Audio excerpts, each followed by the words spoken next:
ఇటీవల ప్రపంచవ్యాప్తంగా నిర్వహించిన పరిశోధనలు ఒక ఆసక్తికరమైన విషయాన్ని వెల్లడిస్తున్నాయి. బట్టతల అనేది కేవలం వయస్సు పెరిగిన తర్వాత వచ్చే సమస్య మాత్రమే కాదు. జీవనశైలి, ఆహారపు అలవాట్లు, ఒత్తిడి వంటి అంశాలతో కూడా ముడిపడి ఉంటాయి.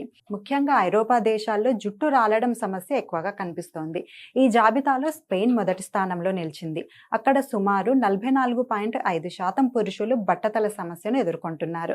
రెండో స్థానంలో ఇటలీ ఉండగా అక్కడ కూడా ఇదే సమస్య పెద్ద సంఖ్యలో కనిపిస్తోంది.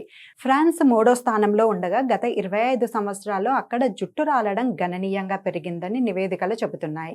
అమెరికా 4వ స్థానంలో ఉండగా అక్కడ చాలా మంది జుట్టు రాలడాన్ని తగ్గించేందుకు ప్రత్యేక మందులు, చికిత్సలను ఆశ్రయిస్తున్నారు. జర్మనీ 5వ స్థానంలో ఉంది. ఆశ్చర్యకరమైన విషయం ఏమిటంటే ఈ దేశాల్లో యువకులలోనే బట్టతల ఎక్కువగా కనిపిస్తోంది. ఇక భారతదేశం విషయానికి వస్తే ఈ జాబితాలో 29వ స్థానంలో ఉంది. మన దేశంలో సుమారు 34% పురుషులు ఈ సమస్యను ఎదుర్కొంటున్నారు. ముఖ్యంగా 25 ఏళ్లలోపు యువతలో జుట్టు రాలడం వేగంగా పెరుగుతోంది.